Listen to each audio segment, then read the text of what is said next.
भगवान पर भरोसा। एक गांव में एक साधु रहता था। वो हमेशा पेड़ के नीचे बैठकर भगवान की भक्ति करता रहता था। उसको अपनी भक्ति पर पूरी श्रद्धा थी। वो भगवान पर पूरा भरोसा रखते थे। एक दिन गांव में बहुत बारिश होने लगी। गांव के सारे नदी नालों में पानी भरने लगा। गांव के सारे लोग अपना सामान लेकर दूसरे गांव में बसने लगे। गांव के लोगों ने जाते जाते साधु से भी कहा कि महाराज आप भी हमारे साथ दूसरे गांव में चलिए, क्योंकि यहाँ पर रहना खतरों से भारी है।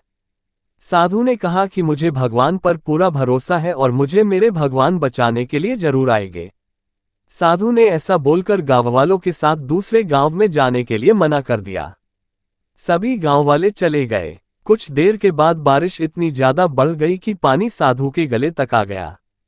तभी एक नाविक वहां से गुजर रहा था और उसने इस साधु को देखा और कहा कि आप मेरे साथ चलिए, मैं आपको इस गांव से बाहर ले चलता हूं। साधु ने उस नाविक से कहा कि आप जाइए, मुझे मेरे भगवान बचाने के लिए जरूर आएंगे। वो नाविक भी वहां से चला गया। बारिश बहुत तेजी से हो रही थी और पानी बढ़ता ही जा रहा था, इसलिए साधु अब उस पेड़ के ऊपर बैठ गए और भगवान की भक्ति करने लगे। कुछ देर के बाद वहां से बचाव कर्मी हेलीकॉप्टर लेकर गुजर रहे थे और उन्होंने इस साधु को देखा। उन्होंने साधु से कहा कि आप हमारे साथ चलिए, हम आपको बचाते हैं। इस बार भी साधु ने यही कहा कि आप जाइए, मुझे मेरे भगवान बचाने के लिए जरूर आएंगे।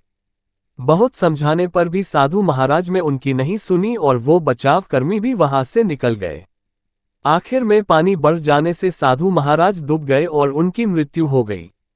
मृत्यु के बाद वो साधु भगवान के पास गए और भगवान से पूछा कि मैंने मेरी सारी जिंदगी आपकी भक्ति की और आप पर पूरा भरोसा रखा, फिर भी आप मुझे बचाने क्यों नहीं आए?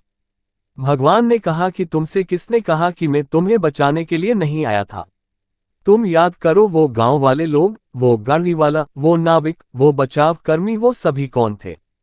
वो सभी मेरे भेजे हुए दूत ही तो थे, पर तुमने सही अवसर की पहचान नहीं की और उसी वजह से तुम्हारी मृत्यु हो गई।